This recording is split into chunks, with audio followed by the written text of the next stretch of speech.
The day Martha Carter drove her spade into the earth, and Bernard Shelby planted his first seed right beside her fence line was the day the entire town of Dusty Creek, Texas, held its collective breath and waited for someone to break. She saw him from across the low wooden rail that divided their properties, his broad shoulders bent over the cracked earth, his dark hat tilted against the brutal June sun of 1882, and she felt something so forbidden and so terrifying rise up in her chest that she nearly dropped the spade entirely.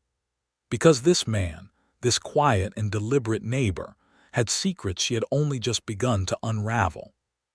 And the secret she had uncovered 3 days ago, folded inside a worn leather satchel she had found in her late husband's study, had changed everything she thought she knew about who she could trust and who had been her enemy all along.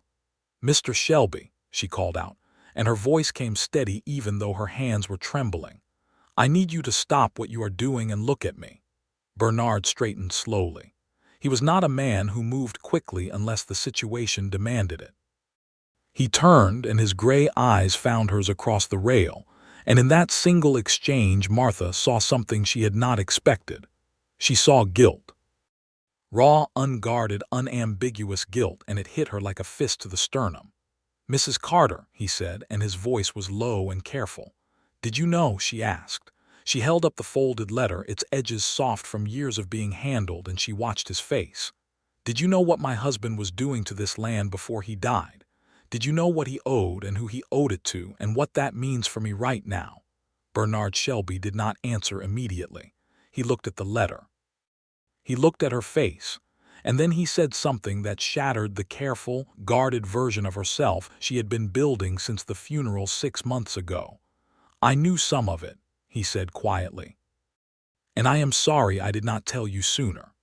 The wind moved through the dry June grass between them. A hawk circled somewhere far above the flat Texas plain. Martha Carter pressed the letter against her chest and thought about all the ways a person's life could be built on ground that was never truly solid, and how a garden was, in the end, the most stubborn and the most hopeful thing a human being could do with land that had already been betrayed. She did not know yet that she was going to fall in love with him.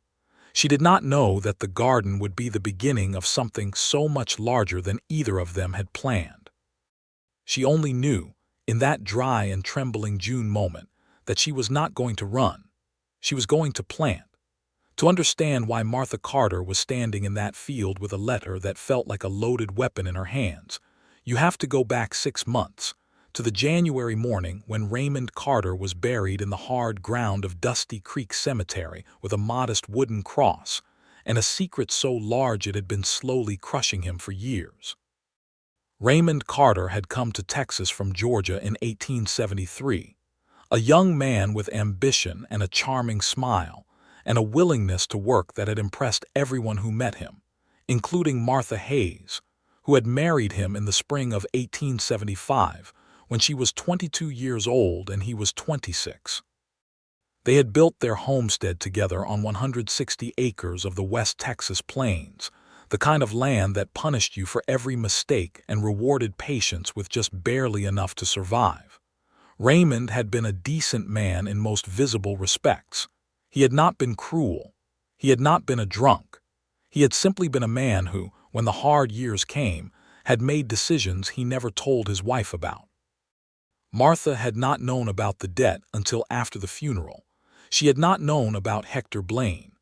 Hector Blaine was the kind of man that the Western territories produced with a grim regularity. He had arrived in Dusty Creek in 1878 with money from sources that nobody examined too closely, and he had positioned himself as a lender and a land broker, offering terms that seemed reasonable until they were not. And by then the borrower had already signed something they could not easily escape.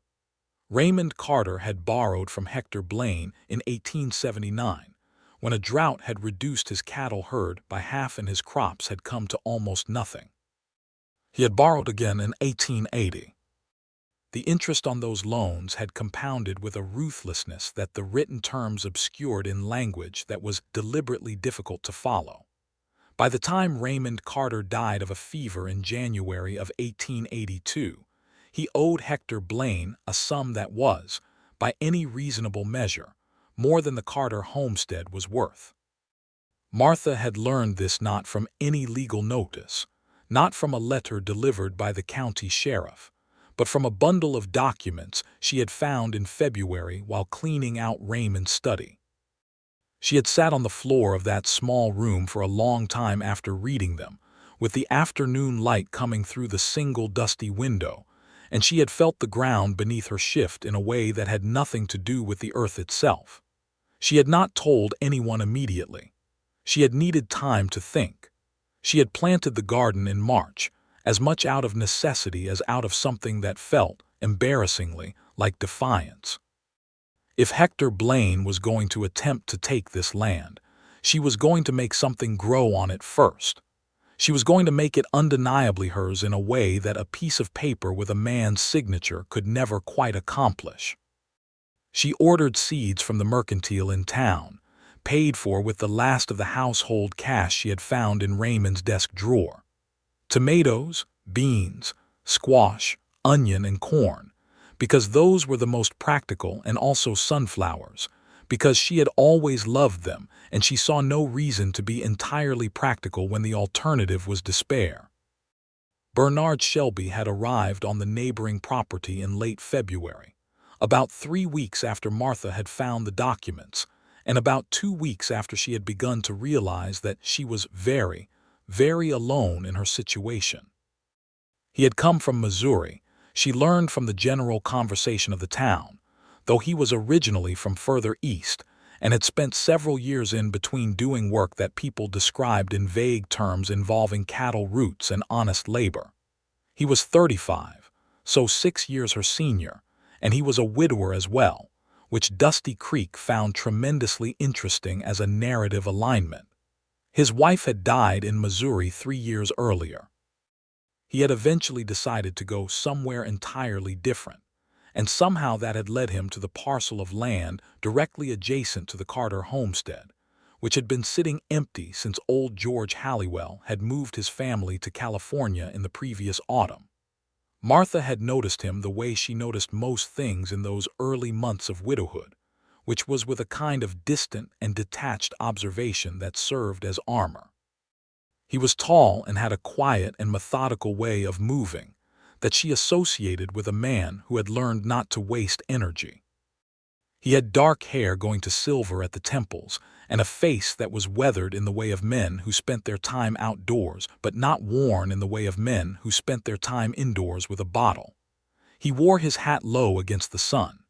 His horse was a bay named, she would later learn, Cooper, though at first she only knew him as the brown horse that appeared on the other side of her fence line with a certain regularity. Their first actual conversation had happened in the 3rd week of March, when Martha was assessing the plot she had chosen for the garden.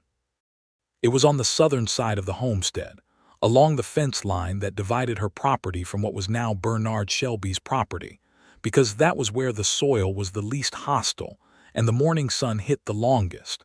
She had been walking the line with a length of rope she was using to measure, and she had looked up to find him watching her from his side of the fence with an expression of careful neutrality. "Good morning," she had said, because she was not a woman who pretended she did not see things. "Good morning," he had replied. "Mrs. Carter." She had been mildly surprised he knew her name and then unsurprised because of course he did. Dusty Creek was not a large town, and a young widow homesteading alone was exactly the kind of detail that circulated through a community in the way that water found every crack in dry ground. "You are my new neighbor," she said. "Bernard Shelby," he confirmed. "I hope my fence line is where the county records say it is. I rechecked it last week." "It appears to be correct," she said, which was her way of indicating that she had also checked, because she was not a woman who left such things to assumption. He had looked at the rope she was holding and then at the patch of earth she had been measuring. "Planning something?" he asked. "A garden," she said. He had nodded at that as though it were a reasonable and straightforward answer, which she supposed it was, and they had parted on those terms and gone back to their respective sides of the fence line.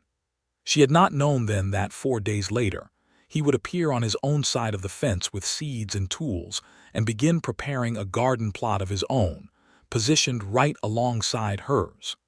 She had not known whether to be irritated or intrigued, which was, perhaps, the beginning of everything. When she asked him about it, the following morning, standing on her side of the fence with a cup of coffee that had grown lukewarm in the March air, he had taken a moment before answering. "Good soil runs along this line," he said. "Same water table on both sides, I expect. Makes sense to use it."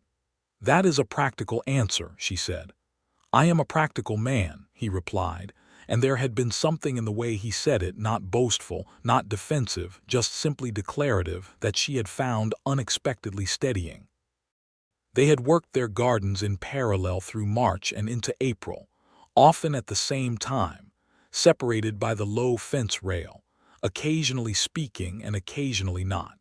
And Martha had found that the silence between them was one of the more comfortable silences she had experienced since Raymond died. Which was notable, because silence was not something she had been especially at ease with in the months of grief. Silence had a way of filling itself with thoughts you would rather not have. With Bernard Shelby on the other side of the fence, the silence felt less like an absence and more like a presence. She could not explain it more precisely than that, and she was suspicious of her own reasoning on the subject, because she was a practical woman, and she knew that grief had a way of making the nearest available kindness feel larger than it perhaps was. She had kept her distance emotionally. She had been scrupulously correct in all their interactions. She had not invited him for coffee. She had not told him about the debt. She had not told anyone about the debt. And then she had found the letter in the satchel in early June, and the letter had changed the careful architecture of her situation in a way she had not anticipated. The letter was from Bernard Shelby. It had been written to Raymond Carter, dated October of 1881, which was 3 months before Raymond died. In the letter, Bernard Shelby had written in careful and measured language that he was aware of the nature of the arrangement Raymond had with Hector Blaine, that he had his own history with Blaine from his time in Missouri, and that if Raymond were willing to consider a particular plan of action, there was a possibility of addressing the situation before it reached a point of no return. The letter had offered specific knowledge, specific contacts, and a specific legal strategy involving land records and original deed filings that could, if properly executed, give Raymond Carter grounds to challenge the validity of Blaine's loan terms under Texas contract law. Raymond Carter, as best Martha could reconstruct, had never responded to the letter. He had instead gotten sick in December and died in January, and the letter had been folded into the satchel along with the loan documents and the silence Raymond had apparently decided to carry with him to the end. The question that had burned in Martha's chest for 3 days after finding it was not whether Bernard Shelby was a good or a bad man. The letter itself argued for goodness. The question was why he had not come to her after Raymond died. Why he had moved onto the neighboring property and planted a garden beside her fence and said nothing about knowing her husband, knowing her husband's predicament, knowing Hector Blaine. And the answer to that question was going to determine everything. "Why did you not tell me?" She asked him that afternoon, after the revelation at the fence line, after she had calmed herself enough to speak without her voice shaking. They were standing on her side of the property now, near the corner post, and the garden stretched behind her in the late June light, green and improbably alive. "You knew about the debt. You knew about Blaine. You had written to Raymond with a plan. Why did you not come to me after he died?" Bernard held his hat in his hands. It was the first time she had seen him do that, hold his hat rather than wear it, and it made him look slightly less armored. "I came to Dusty Creek because of the letter," he said. "I had not heard back from Raymond, and I knew what that likely meant, that either he had resolved it or he had let it go unaddressed. When I arrived and learned he had died, I needed time to understand what the situation was. Whether Blaine had already moved on the property, whether you knew about the debt, whether there was still something that could be done."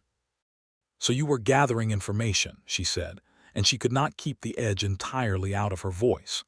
I was trying not to make things worse, he said, walking up to a woman who had just buried her husband and saying, incidentally, your land may be in serious legal jeopardy, and I had a plan to address it, but the plan never got started.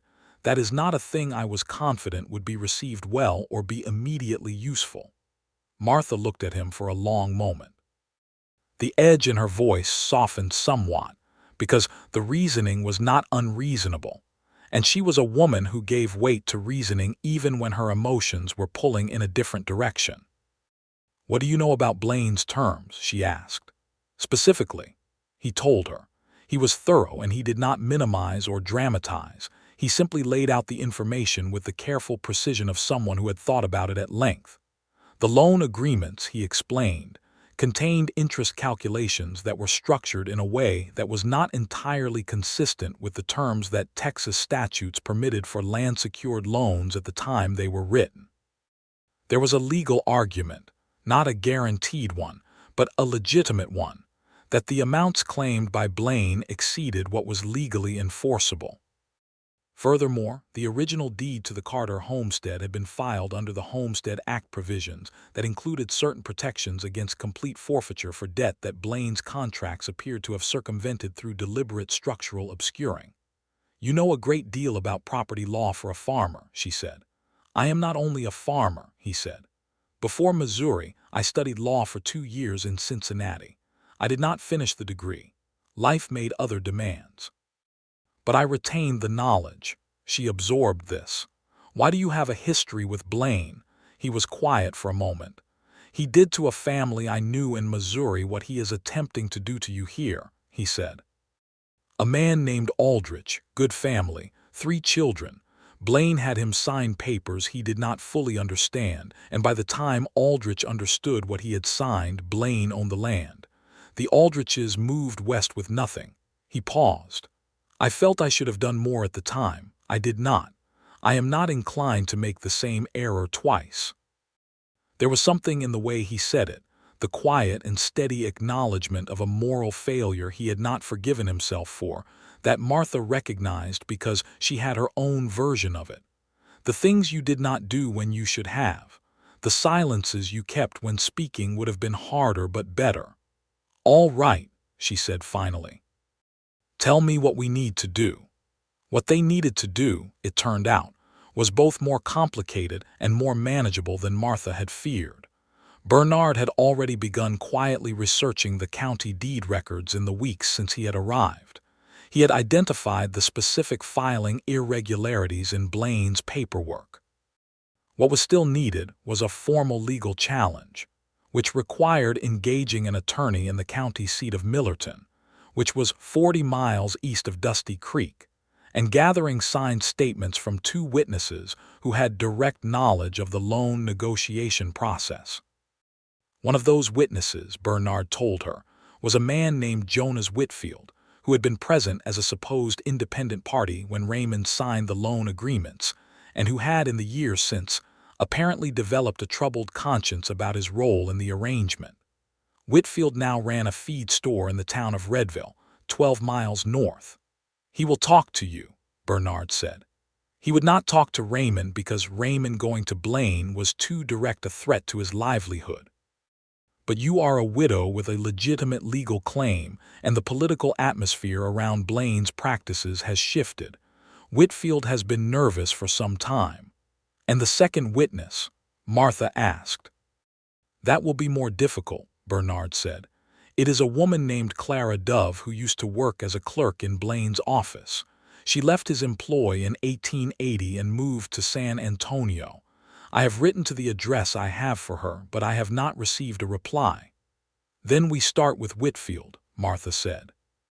The trip to Redville was organized for the following Thursday, giving Martha time to arrange for her neighbor on the other side, an older woman named Edna Fitch, who had been quietly watching out for Martha since Raymond's funeral, to look after the animals and water the garden.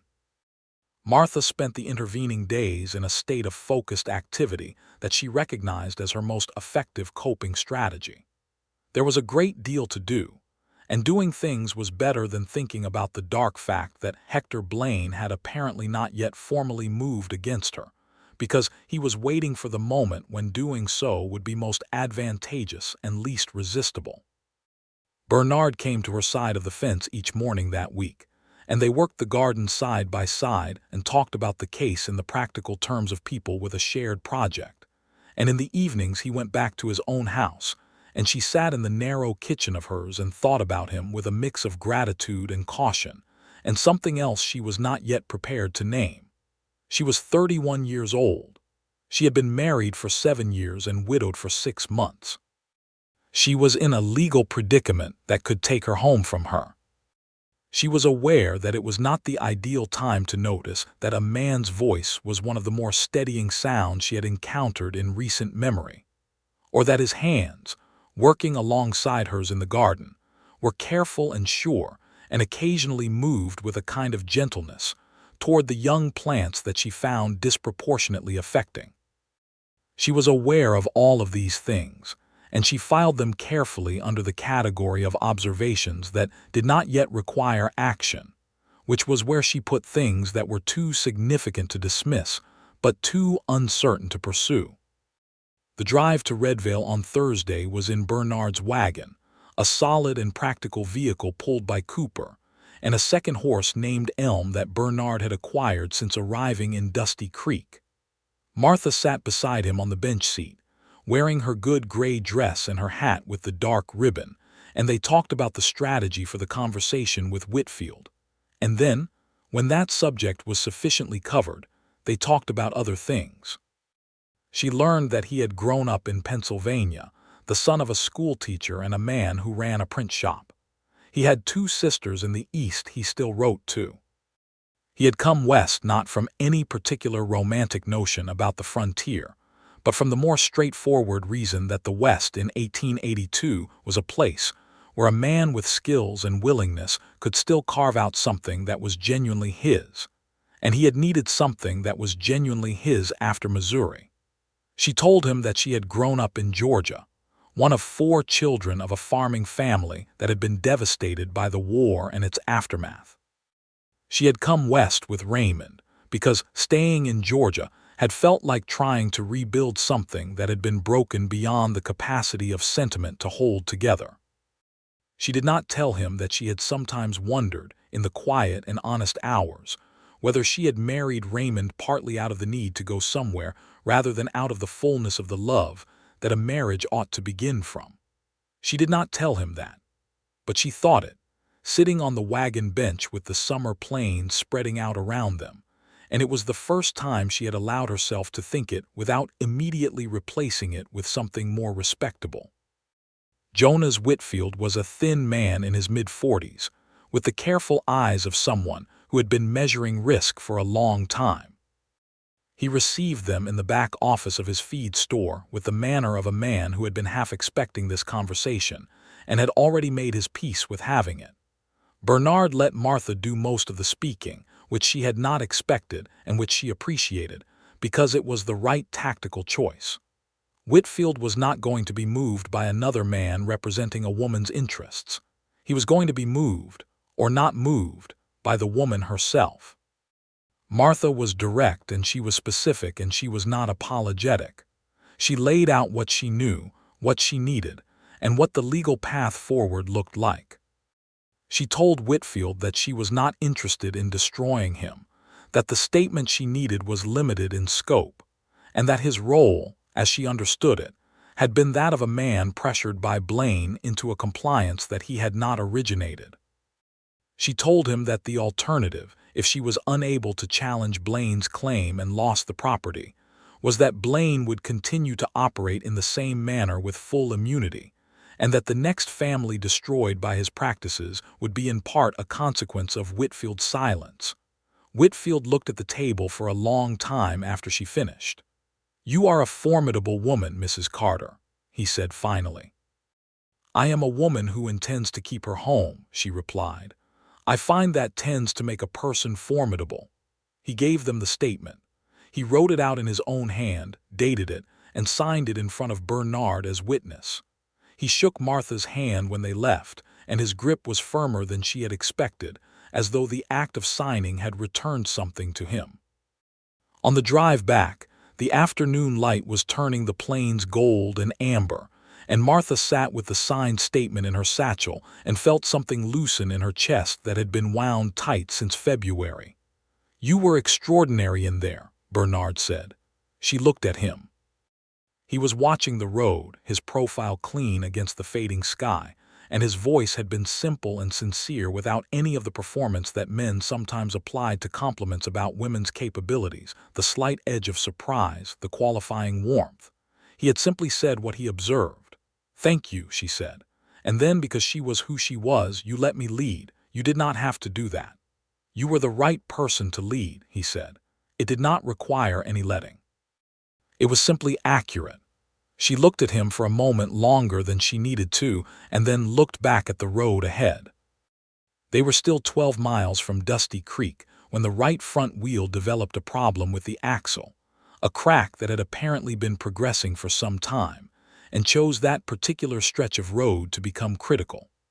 Bernard managed to slow the wagon safely before anything catastrophic occurred, but the wheel was not going to carry them home without repair. And the repair was not something that could be effected at the side of a dirt road in fading light with the tools on hand. The town of Garner's Crossing was 2 miles back. They unhitched Cooper and Martha rode him, somewhat inelegantly in her good gray dress, while Bernard walked alongside. It was not a dignified situation, and Martha found to her own surprise that she did not mind it very much. There was something about the shared inconvenience of it, the pragmatic problem-solving that it required, that felt comfortable in a way she had not expected. The livery in Garner's Crossing could do the axle repair, but not until morning. The town's single hotel had 2 rooms available. Martha took one and Bernard took the other. They ate supper in the small dining room of the hotel, because the alternative was not eating, and they sat across from each other in the yellow lamplight and talked for 2 hours about things that had nothing to do with Hector Blaine or land deeds or legal strategy. He told her about Missouri, not the broad strokes he had offered before, but the specific texture of it. The farm he had built with his wife, Eleanor. The way Missouri light fell differently than Texas light, softer and greener and less demanding. The way grief had a geography, how certain rooms in a house became unbearable for a time, how the seasons of the first year without a person felt like a foreign country where all the landmarks were the same but nothing was navigable. She told him about Raymond. The honest version, the one she had not told anyone, not her sister in Georgia, not Edna Fitch, not the reverend at the little church in Dusty Creek. She told him that Raymond had been a good man in the ways that were visible and a lonely man in the ways that were not, and that she had loved him in the way you love someone when you have built a life together, and that life has been hard, and the building of it has bonded you in ways that are real and deep, but are not the same as the other kind of love, the kind that begins in recognition, in the feeling of being seen by someone in the specific shape of who you are. "I did not know that feeling with Raymond," she said, and she looked at the lamp rather than at Bernard when she said it. "I am not saying it to diminish him. I am saying it because it is true, and I have spent 6 months not saying it, and it has been making me smaller." There was a silence, not an uncomfortable one. "I knew that feeling with Eleanor," Bernard said. "I was very lucky, I know that. I also know that losing it is its own particular kind of education." "In what?" she asked. "In what you want," he said. "In what matters." The lamp burned low. A dog barked somewhere outside. The night cook of the hotel moved through the kitchen with a sound of pots. Martha looked at Bernard Shelby across the table and felt the things she had been filing under unacknowledged observations begin to rise to the surface with a persistence that was becoming difficult to file.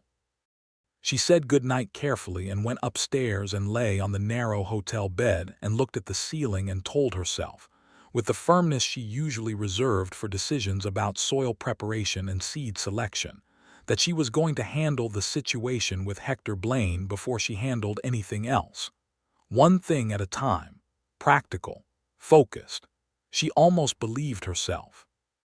They received a reply from Clara Dove in San Antonio in the second week of July, which was faster than either of them had expected. The reply was cautious in its language but affirmative in its spirit. Clara Dove was willing to provide a statement, but she was not willing to travel to Millerton, the county seat, and she required that the meeting happen in San Antonio on her terms with a notary of her choosing. This presented a logistical challenge. San Antonio was approximately 200 miles south of Dusty Creek. A journey of that distance required at minimum 4 days of travel each direction, assuming good conditions and no delays, plus whatever time the meeting itself required. Martha had a homestead to manage. Bernard had one too. Neither of them could easily be absent for 2 weeks. The solution they arrived at, after a conversation at the fence line that extended through most of a morning, was that Bernard would go to San Antonio alone, with a full written authorization from Martha allowing him to receive the statement on her behalf, and a letter from the attorney in Millerton they had already engaged, a solid and experienced man named Harmon Voss, confirming the legal validity of the arrangement. It was the right practical solution, and Martha knew it. She also knew, watching Bernard hitch Cooper to the wagon for the long southern journey on a July morning that was already brutal with heat, that she did not want him to go, and that the force of not wanting him to go was something she could no longer honestly categorize as merely appreciating his assistance with the legal situation. "Be careful," she said, standing at the fence line with her arms crossed over her chest in the manner she used when she was attempting to appear more composed than she was. He looked at her. In the week since Garner's crossing, they had not spoken about the conversation over supper. They had continued to work their gardens and discuss the case and speak daily about practical matters with an ease that had grown so natural it was starting to feel dangerously like a permanent and necessary thing. But they had not named what was building between them. She was not sure whether that was wisdom or cowardice and suspected it was some of both. "I will be back inside 2 weeks," he said. "Voss knows the timeline. If Blaine makes any move while I am gone, you go directly to Voss and you tell him everything. You have all the documents." "I know," she said. He held her gaze for a moment longer than strictly necessary. "Martha," he said, and it was the first time he had used her given name, and the way he said it, quietly and with a kind of careful weight, told her everything she needed to know about what he was not yet saying. "Go," she said. "Come back." He went. The 2 weeks of his absence were both the longest and the most productive of Martha's summer. She threw herself into the garden and into the homestead tasks with the energy of someone who was managing an emotion rather than simply working. The garden was flourishing beyond her initial expectations. The tomatoes were heavy and red, and she had more squash than she could use. The corn was tall, and she had already sold some at the market in town, which had provided a modest but meaningful addition to her finances. The sunflowers were absurd and beautiful, taller than she had expected, standing along the fence line like a declaration of something. She had a difficult encounter with Hector Blaine himself in the second week of Bernard's absence, when Blaine appeared at her door with a man who served as his informal associate, a broad-shouldered fellow named Sutter who rarely spoke, and Blaine delivered what he called a friendly reminder that the outstanding balance on the Carter estate debts would need to be addressed before the end of the fiscal quarter. Blaine was a man of around 50, well-dressed in the manner of someone who understood the power of appearance, with a dark beard going to gray, and the kind of polite and measured smile that you only learn to mistrust with experience. He was not threatening in any overt way. He was simply present in the way that a storm is present on the horizon, visible and unhurried and absolutely certain of what it intends to do. Martha looked at him from her doorway with an expression she had been practicing since February. "I am aware of the financial matters pertaining to the estate, Mr. Blaine," she said. "I have engaged legal counsel in Millerton, and I expect the matters will be addressed through the appropriate channels." Blaine's smile adjusted by perhaps a fraction of a degree. "Legal counsel," he said. Well, that is certainly your right, Mrs. Carter. I hope the counsel you have engaged is experienced in the specifics of land debt law in this county. These matters can be quite technical. I have every confidence in my attorney, she said. Good afternoon, Mr. Blaine. She closed the door before he could say anything further, and then she stood in the hallway for a moment with her back against the wood and breathed carefully until her heart rate normalized. She wrote Bernard a letter that night, telling him about Blaine's visit and telling him to please return as soon as the business in San Antonio was concluded. She sealed it and sent it with the Dusty Creek rider who made the southward route, knowing it might not reach him in time to matter but feeling better for having sent it. Bernard returned on a Tuesday afternoon in the last week of July, dusty from the road and tired in the way of a man who had been keeping a demanding pace, but with Clara Dove's statement notarized and legal, and folded carefully in an oilcloth wallet in his saddlebag. He came to her door rather than to his own house first, and when she opened it and saw his face, the relief that moved through her was so thorough and so complete that she was briefly unable to speak. Clara Dove was very clear, he said, stepping onto the porch and handing her the wallet. She kept copies of correspondence from Blaine's office in 1879 that detail the specific manner in which the interest terms were misrepresented to borrowers. Combined with Whitfield's statement and Voss's research into the original deed filings, we have a strong case. Martha took the wallet and held it against her chest. Blaine came while you were gone, she said, his face sharpened. What did he say? Nothing actionable. He was simply being present. She paused. He was reminding me that he was there. He is going to move before the end of summer, Bernard said. I think Voss needs to file the challenge immediately, this week. I agree, she said. Come in. I made coffee. He sat at her kitchen table and she poured coffee, and for a moment neither of them spoke, but it was the kind of silence that had its own language and said several significant things. He looked around the small kitchen with the expression of a man who was seeing a place he had imagined being in for some time. The garden looks remarkable from the road, he said. The sunflowers especially. They got taller than I expected, she said. Gardens tend to do that, he said, when you give them the right conditions. She set her coffee cup down and looked at him directly, because she had decided during the 2 weeks of his absence, during the long evenings when the house had felt its emptiness more keenly than usual, that she was not going to continue filing the significant things under the category of unacknowledged observations. She was 31 years old, and she had been through enough to know that the things worth having were also the things you had to choose to reach for. Bernard, she said, I want to say something and I would like you to let me finish before you respond. He put his coffee cup down and gave her his full attention. I am aware that the circumstances between us have been complicated, she said. I am aware that you came here with a purpose that was partly connected to my situation, and that the manner in which we met and the manner in which we have spent the past months has involved a great deal of need and legal jeopardy and practical crisis. I am aware that these are not ideal conditions under which to understand one's own feelings with any confidence. She paused. He was very still. I am also aware, she continued, that I have spent 2 weeks experiencing your absence as something that goes considerably beyond missing a useful ally in a legal matter.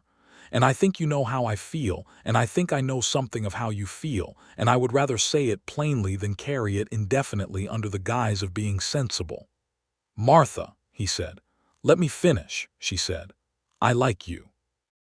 I trust you, which is something I do not give easily, and which means more to me than the other thing at this particular stage. I am not asking for anything I am not prepared to offer. I am simply saying that whatever this is between us, I am not interested in pretending it is not there. He looked at her for a moment that felt considerably longer than its actual duration. I have been in love with you, he said, since approximately the morning in March when you measured your garden plot with a length of rope and looked across the fence at me like you were deciding whether I was worth speaking to. I have been trying very hard to be appropriate about it, because the situation did not seem to allow for anything else, and because I was not certain you would want to hear it. The kitchen was very quiet. The afternoon light came through the window and lay on the table between them. "I want to hear it," she said.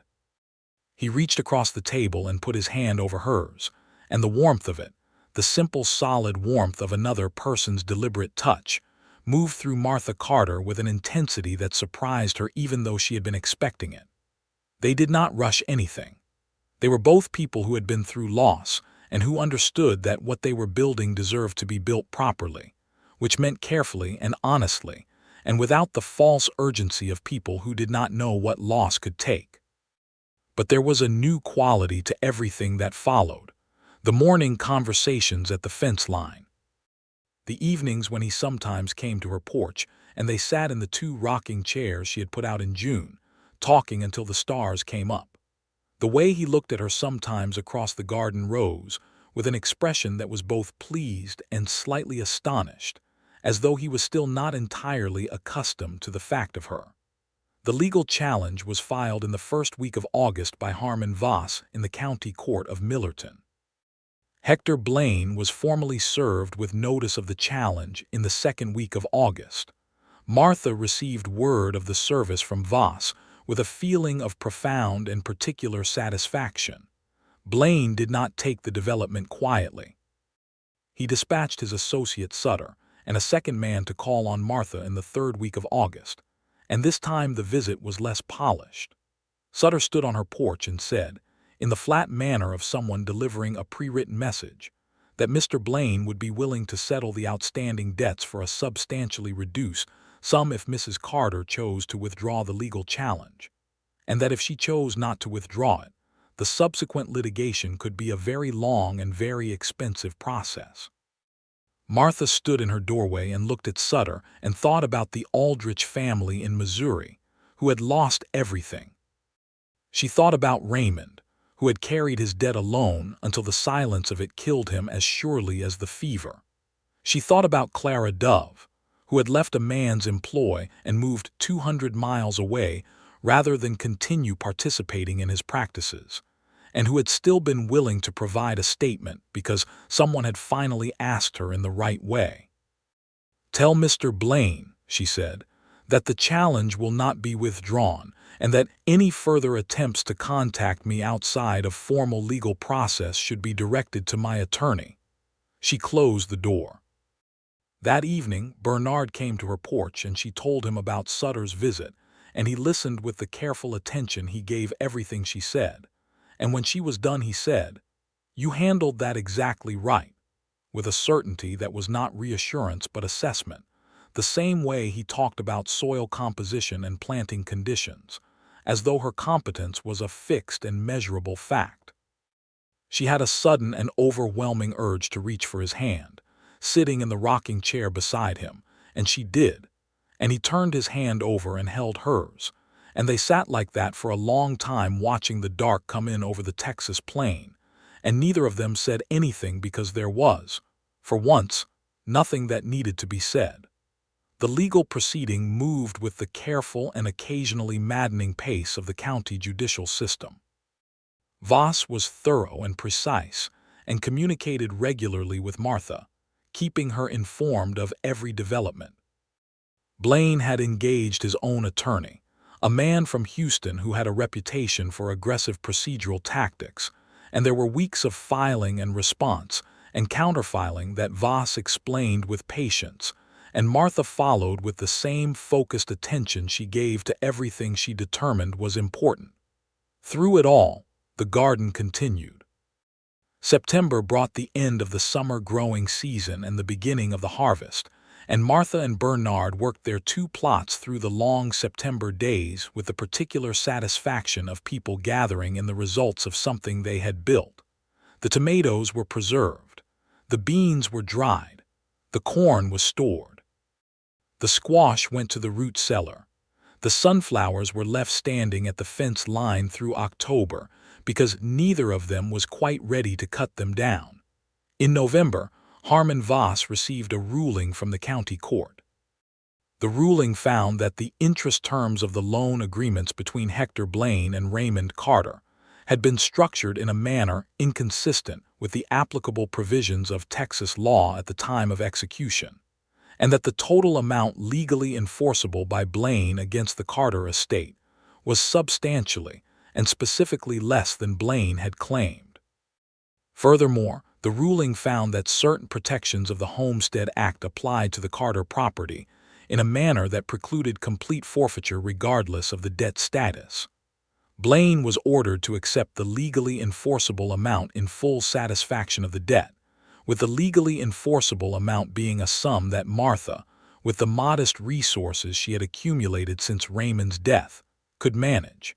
It was not a perfect outcome. Martha would have to pay something, and paying it would require every dollar she had saved, and some she would need to borrow carefully from Edna Fitch's nephew who operated the Dusty Creek Bank. But the land would remain hers. The homestead would remain hers. The garden, the fence line, the south-facing plot where she had planted her first seeds in the ground of a life she was going to build on her own terms, would remain hers. She received the letter from Voss on a Thursday. She read it standing in the kitchen, and when she was done reading it, she set it on the table and sat down and allowed herself, for the first time in 10 months, to cry in a way that was not grief but relief, the unlocking of a tension so continuous she had not fully measured it until it was released. Bernard knocked at the door 20 minutes later. He had seen Voss's rider go by because he tended to notice things, and he had given her the 20 minutes she needed, and then he had come. She opened the door with her eyes still red and held up the letter without speaking. He read it on the porch. His expression moved through several things in rapid succession and settled into something that was so purely glad that it rearranged his whole face. "Martha," he said. "It is over," she said. "It is actually over." He folded the letter carefully and gave it back to her, and then he did something he had not done before. He reached up and touched her face, his thumb brushing along her cheekbone, and the tenderness of it was so specific and so quiet that she felt it everywhere. "I know," he said. She stepped forward and put her arms around him, and he held her, standing on the porch of the house she was going to keep, and for a long time that was sufficient. Hector Blaine paid the legal costs of the case and departed Dusty Creek shortly after the ruling, his land brokerage operation significantly disrupted by the documentation that had become part of the public court record. Other families in the county who had loan arrangements with Blaine began consulting attorneys. Jonas Whitfield visited Martha in December to tell her that his conscience felt considerably lighter than it had in several years. Clara Dove wrote a brief letter from San Antonio expressing her satisfaction with the outcome. December in Dusty Creek was cold in the way of the Texas plains, a sharp and horizontal cold that came down from the north and demanded respect. The gardens were long finished, the ground waiting for spring. But Martha had begun planning already. The seed catalogs from the mercantile spread on the kitchen table on evenings when Bernard came over, and they talked about expanding both plots in the spring, possibly taking down the section of fence between them that no longer served any practical purpose, and treating the land along that line as a shared growing space. On a December evening that was particularly cold, with the wind pressing at the windows and the wood stove doing excellent work, Bernard put down the seed catalog he had been examining and said, with the directness that she had come to understand was simply his natural mode of being, "I would like to ask you to marry me, Martha, when you are ready for that. There is no urgency. I am not placing a condition on anything. I am simply saying that it is what I want, and I think you should know it." Martha looked at him across the table. The lamp was between them, and the light was warm and specific, and she thought about the January morning she had stood in Raymond's study and felt the ground shift beneath her. And she thought about the March morning she had looked across the fence line at this man for the first time, and she thought about all the ground between those two moments, the legal filings and the wagon ride to Redville and the hotel supper in Garner's Crossing and the garden and the sunflowers and the evening he had touched her face on the porch. "I am ready," she said. "I have been ready for a while. I was waiting for you to say it." He smiled at her. It was the kind of smile she had not seen from him very often, open and completely unguarded, and it was the best thing she had seen in a considerable stretch of time. "Then yes," she said, in case that was not entirely clear. They married in February of 1883 in the small church in Dusty Creek, with Edna Fitch in the front pew looking tremendously pleased with herself, as though she had arranged the entire thing. The Reverend was brief and genuine. Bernard's two sisters from Pennsylvania had been written to, and could not make the journey in time, but sent letters that arrived the week before the wedding, both of which were warm and explicit in their approval. Martha's sister in Georgia sent a quilt she had made, arriving by mail in a large and battered package, and Martha cried when she opened it in a way that was uncomplicated and good. The wedding was on a Saturday. On Sunday they were home, and the homestead was theirs in the way that things are yours when you have fought for them and chosen them and built them together. Bernard moved his belongings from the neighboring house, which he had been renting month to month from the county land office, and the house that had been Raymond's and then only Martha's became something new without losing what it had been. They did take down the fence section between the gardens in March of 1883, when the ground was ready to work again. They expanded the combined plot and planted what they had planned over the seed catalogs in December, adding potatoes and peppers and a section of herbs that Martha had been wanting for 2 years. Bernard built a better trellis system along the south-facing wall. Martha decided where the sunflowers would go, because that was her decision to make, and he was entirely in agreement. The spring of 1883 was better than either of them had dared to plan for. The rains came at the right intervals.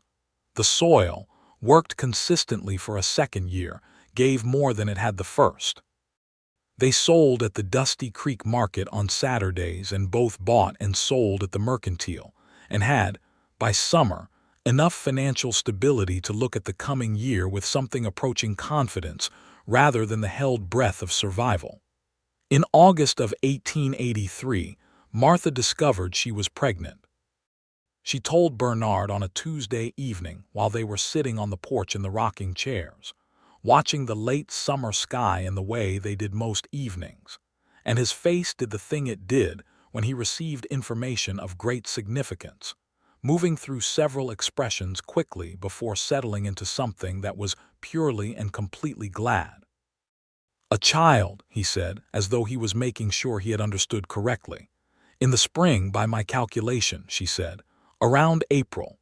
He reached for her hand and held it with a firmness that was not quite his usual measured carefulness, and she understood that he was feeling something he did not yet have words for, which was, for a man as articulate as he was, a significant indicator. "Are you well?" he asked. "How are you feeling?" "I am feeling remarkable," she said, which was true, in the specific sense that the discovery had made every ordinary thing around her feel newly remarkable. The porch, the sky, the garden catching the last of the day's light. The man beside her, holding her hand. The pregnancy was not without its difficulties. The winter months were harder than the previous winter in terms of how she felt physically, and there were weeks when the cold and the bodily demands of the pregnancy made her impatient in ways she did not always manage gracefully. Bernard was steady in a manner that she had not fully anticipated, not in a performative or over-solicitous way, but simply steady, the way he was steady about everything, noticing what was needed and doing it without requiring her to ask more than once or occasionally at all. He took on more of the outdoor work through the winter without discussion. He learned to make the corn chowder she favored, because she had told him once that it was the thing she most wanted when she was feeling particularly uncomfortable, and he made it without her having to tell him again. He read to her in the evenings from the books they had accumulated, which was a pleasure for both of them independently, but became, in those winter months, one of the rituals she most looked forward to. He was also, she observed, a man who worried in the quiet way, The kind of worrying that does not announce itself, but that you can see in the careful extra attention paid to things that might present any conceivable risk. He reinforced the porch steps in December because one of them had developed a slight give, and when she caught him testing the repaired step with considerably more weight than it had any realistic possibility of needing to support, she understood what he was doing and loved him for it with a warmth that was partly amusement and partly something much more serious. The baby came on the 9th of April, 1884, on a morning that was showing the first real warmth of the season. Edna Fitch served as midwife, as she had for a good portion of Dusty Creek's births over the past decade, and she arrived at first light when Martha's labor began in earnest and was steady and capable throughout a day that was long but, in the end, not dangerous. The baby was a boy, 7 pounds and some amount of ounces that Edna calculated with the efficient practice of experience. He was loud immediately upon arrival, and continued to be loud for a very direct interval, before settling into the specific and profound calm of a newborn who has decided that the world is acceptable. Bernard held him within the first hour, seated on the edge of the bed beside Martha, and the expression on his face was one she knew she would carry for the rest of her life. It was not complicated. It was the expression of a man who is holding something so precious that the ordinariness of his own hands amazes him. "He has your hands," Martha said, observing the baby's fingers wrapped around Bernard's thumb with the unconscious grip of the newborn. "He has your forehead," Bernard said, which was his way of saying he thought the baby was beautiful without saying it in a way that had any comparative element. They named him William Raymond Shelby, the second name chosen by Martha and given without question by Bernard, because Raymond Carter had not been a bad man, only a frightened one, and because the land they lived on and the garden they planted and the family they were building had grown out of the ground where his life had ended, and that deserved acknowledgment. William was a healthy and vigorous child who made his opinions known with the enthusiasm of someone who had inherited the clarity of both his parents. He was in the garden by the time he could crawl, which was not quite as early as Martha had expected though close, and by the time he was walking, he was already interested in what was growing with the intent and investigative manner that Bernard said was purely his mother's, and Martha said was purely his father's. And they had this particular disagreement with the mutual enjoyment of people who know they are both right. The summer of 1884 was one of the best growing seasons the Texas plains had seen in a decade, which felt to Martha like the land itself being cooperative with the life she was choosing to build on it. The combined garden produced abundantly. They expanded their selling to include a standing order from the Dusty Creek Hotel, which had a cook who understood the value of fresh produce in a landscape that made it difficult to come by consistently. In 1885, Bernard began the process of formally expanding the homestead's cattle operation, something he had been planning methodically since his arrival, and had deferred through the legal crisis and the early years of establishing the property. He bought 6 good cattle at the Millerton stock sale and began fencing additional grazing acres. Martha, whose knowledge of cattle was limited but not non-existent, learned what she needed to learn, which was her consistent approach to all knowledge gaps. They hired a hand in the spring of 1885, a young man of 22 named Pete Akers who had come west from Louisiana looking for steady work, and had a way with animals that both Bernard and Martha recognized as genuine. Pete was quiet and reliable, and by the end of that first summer was trusted with the kind of responsibility that represents the actual measure of how an employer regards an employee. He lived in the small additional structure that Bernard had built on the south edge of the property and ate supper with them twice a week, which had been Martha's particular suggestion, because she saw no reason why a young man far from his family should eat alone when there was room at her table. The garden in 1885 was the most ambitious yet. Martha had been corresponding with a woman in Colorado, a Mrs. Helen Durrant who ran a serious gardening operation and had published a small guide to High Plains cultivation. And some of the ideas she had gleaned from that correspondence changed what she planted and how. She began keeping a detailed growing journal that recorded soil conditions, planting dates, yield measurements, and weather observations, which was the kind of systematic documentation that several of the neighboring homesteaders eventually asked to look at, and which led to a quiet and informal agricultural conversation that extended through most of the region around Dusty Creek. In the fall of 1885, Martha discovered she was pregnant again. She told Bernard on the porch, in the same rocking chairs, in the same way, because she had liked how that had gone the first time and saw no reason to alter a successful approach. Bernard received the news with the same expression he had the first time, the rapid adjustment of his face into something uncomplicated and glad, and then he said, "William is going to be extremely interested in this development," which was the exact right thing to say and made her laugh in the way she laughed when he caught her entirely off guard. The second child was born in April of 1886, again with Edna Fitch presiding and doing so with the competent calm that Martha had come to regard as one of the genuinely reliable things about existence on the Texas plains. The baby was a girl, and she came quickly and emphatically and was, from the first moment, observant in the particular way of a child who is taking notes. They named her Ellen Frances Shelby, the second name for Martha's mother, who had died in Georgia in 1878, and who had been, by Martha's description on the night the name was chosen, a woman who had understood that what you plant and what you tend is the clearest expression of what you believe. William was 2 years old when Ellen arrived and greeted his sister with the cautious fascination of a small person, encountering something simultaneously very interesting and somewhat alarming. Within the week he had decided she was acceptable, and within the month he had appointed himself her primary guardian in matters he considered within his authority, which was not all matters but a number of them.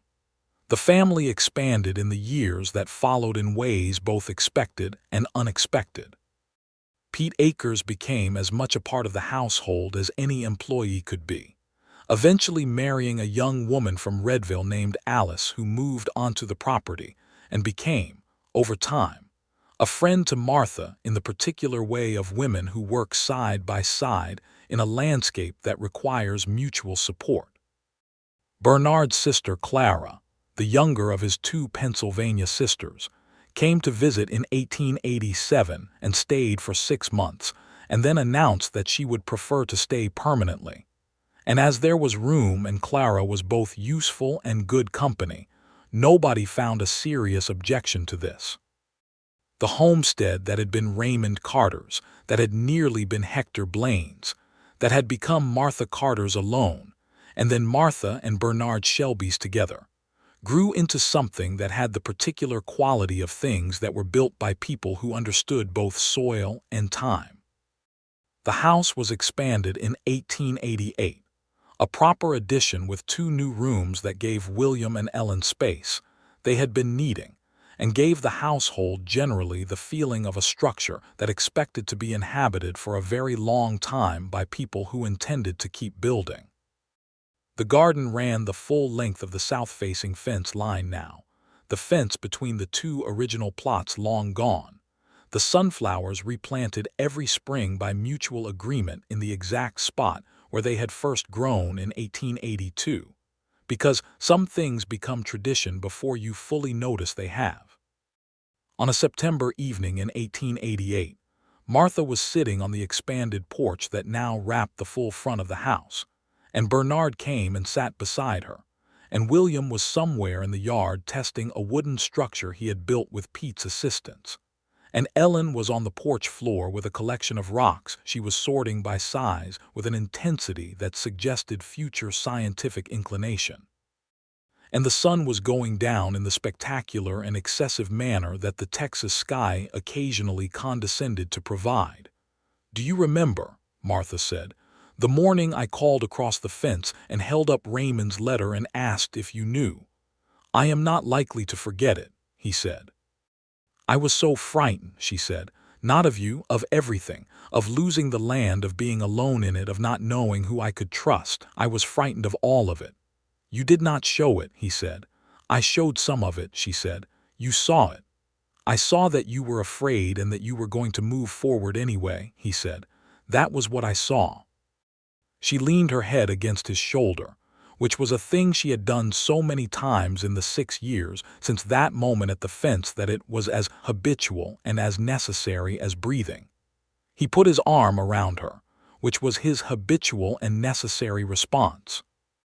Ellen looked up from her rocks and observed this display with the analytical attention she brought to everything, and then returned to her sorting, apparently having reached a satisfactory conclusion. William's wooden structure fell down with a crash that brought Pete running and William laughing, and the evening noise of the homestead rose up around them, and the sun finished its descent, and the first star appeared over the Texas plain with the punctuality that was one of the things Martha had always found reliable about stars. "Bernard," she said. "Martha," he replied, in the tone that meant he was listening. "I am going to plant sweet peas along the east wall this spring," she said. "I have been thinking about it for 2 years, and I have decided." "I think that is exactly right," he said. She smiled and did not say anything else, because there was nothing else that needed to be said, and they sat on the porch of the home they had saved and built and filled, in the part of the world where they had planted things in the ground and stayed to watch them grow, for a long time after the stars were fully out. Harmon Voss retired from law practice in 1889, and sent Martha a letter informing her of this fact, and saying that the Carter versus Blaine case had been, in the 14 years of his practice, among the most satisfying outcomes he had witnessed. Martha framed the letter and put it in the kitchen, where she felt it belonged. Hector Blaine, according to the occasional information that reached Dusty Creek from various directions, had relocated to New Mexico and had returned, apparently, to more straightforward land dealings. Whether this represented genuine reform or merely the pragmatic response of a man who had been publicly and legally embarrassed was a question Martha found she no longer had particular investment in. He was gone. The land was hers. The rest was his business. Jonas Whitfield sent a note at Christmas of each year, a habit he began in 1882 and maintained without apparent intention to stop. The notes were brief and consistent and always included a remark about weather and a remark about stock, and Martha wrote back each time because she thought the consistency of it mattered to him in a way that she understood. Clara Dove, who remained in San Antonio, wrote occasionally, and the correspondence, if not frequent, was warm. She had married in 1886, a schoolteacher named Marks, and reported contentment in the specific way of a woman who has arranged her life to her own satisfaction after a period of considerable disruption. Edna Fitch continued to preside over births in the Dusty Creek region until 1890, when her knees made the more demanding aspects of the work prohibitive, and then spent her 70s in a state of comfortable retirement and considerable social activity that she seemed to find perfectly adequate. She sat in the Carter Shelby porch rocker that she had claimed as functionally hers on most Sunday afternoons through the late 1880s, and her running commentary on the state of the county was both reliable and consistently entertaining. William Shelby grew into a boy who was thoughtful and direct, and had his mother's determination and his father's patience, which was considered by both parents to be an excellent combination. He showed an early and intense interest in plants and growing things that satisfied Martha to a degree she found almost impossible to describe to anyone who had not watched their particular garden grow from a measured plot of hope and defiance into something that fed a family and anchored a life. Ellen Shelby showed early inclinations toward the more analytical and systematizing end of things, and had, by the age of 6, already organized the kitchen storage in a manner that was more logical than the previous arrangement, and had pointed this out in a way that was not unkind but was extremely direct. Bernard found this development profoundly amusing. Martha found it both amusing and slightly humbling, which she considered fair. In the summer of 1889, on an evening after the dinner things were cleared, and Pete and Alice had gone back to their cottage, and Clara had retired, and the children were finally, after the extended negotiations that bedtime required, actually in their beds, Martha and Bernard sat in the kitchen with cups of tea, and Martha said something she had thought for a long time and had not yet said. "When I planted the garden in March of 1882, she said, I thought I was doing it for me. I thought it was a thing I was doing to claim the land, to make it undeniably mine before someone could take it. I thought it was defiance." "It was defiance," Bernard said. "It was," she agreed. "But that is not all it was. I understood it was not all it was by about the fourth morning when you came and planted on your side of the line, and the defiance became something else. It became something I was choosing to do, not only against something but towards something." She paused. "I did not know what. I only knew the direction changed." He was looking at her with the expression she loved best, the one where he was thinking and feeling simultaneously and not filtering either. "Do you know what I thought?" he said, "the first morning I planted beside your fence?" "Tell me," she said. "I thought, there is a woman who is doing the hardest possible thing," he said. "She is staying. When everything is uncertain and the ground is contested, and she is alone and she has every practical reason to go, she is staying and she is planting things in the ground and she is going to make it matter. And I thought that was the bravest thing I had ever seen anyone do, and I wanted very badly to be part of it." Martha looked at him across the kitchen table, in the house they had held and filled and expanded, in the county where they had challenged a man's dark claim on her future and won, in the middle of a life that had grown from two separate plots of contested and stubborn earth into something neither of them had planned or predicted or been able, when they began, to see the shape of. "You are part of it," she said. "You are the largest part of it." He reached across the table and put his hand over hers, exactly as he had in this same kitchen 7 years before, when she had said she was ready and he had been glad with his whole face, and she turned her hand over and held his, exactly as she had then. The lamp burned steadily. Outside, the September night lay over the Texas plain with its full weight of stars. The garden was finishing its summer work, the last tomatoes reddening, the squash going heavy, the sunflowers standing tall at the south fence line in the darkness, patient and enormous and entirely certain of what they were. Martha Carter, who had become Martha Shelby, who had been a widow and had become a wife and a mother and the keeper of a piece of ground that had been through its own particular war and survived, sat in the light of her own kitchen with her husband's hand in hers, and thought about what it was to stay, what it cost and what it built. How the things planted in fear could become, with time and the right conditions and the right person working the soil beside you, the very things you could not imagine living without.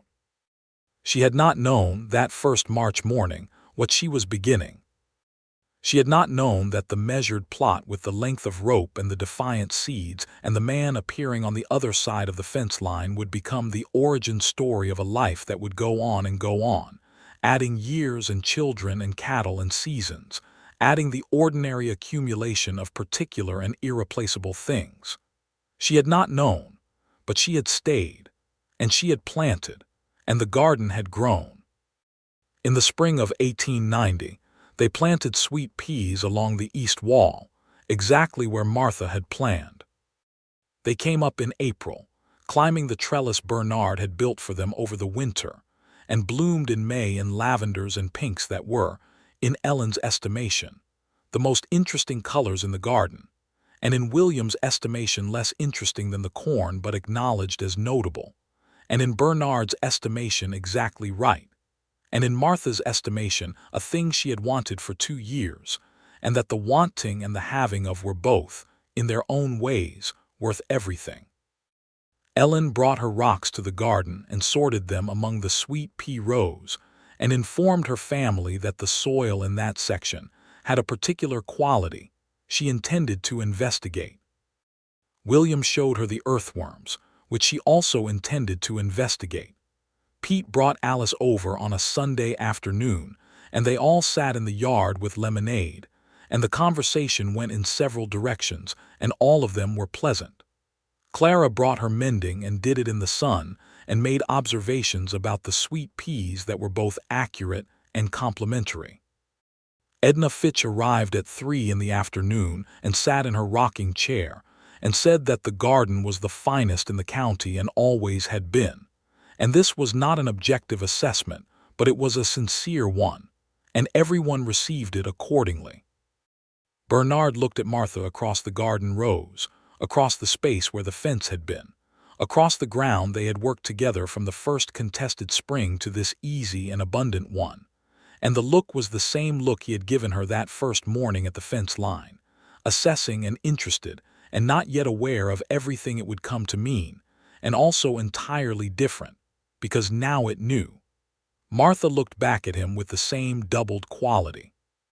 The woman she had been, standing alone in that field with a spade and a secret and a fierce and frightened intention to stay, and the woman she was, standing in the same field with her husband and her children and her sister-in-law and her friends and the sweet peas blooming on the east wall. Both of them entirely real, both of them hers. She picked up her spade and went back to work, because there was always something to do in a garden, and she had always found that the work was where the living was, the actual specific living, dirt under your hands and sun on your back and the ground giving back to you what you had put into it over and over year after year, the most honest transaction she knew. The sunflowers would be tall again by August. They always were.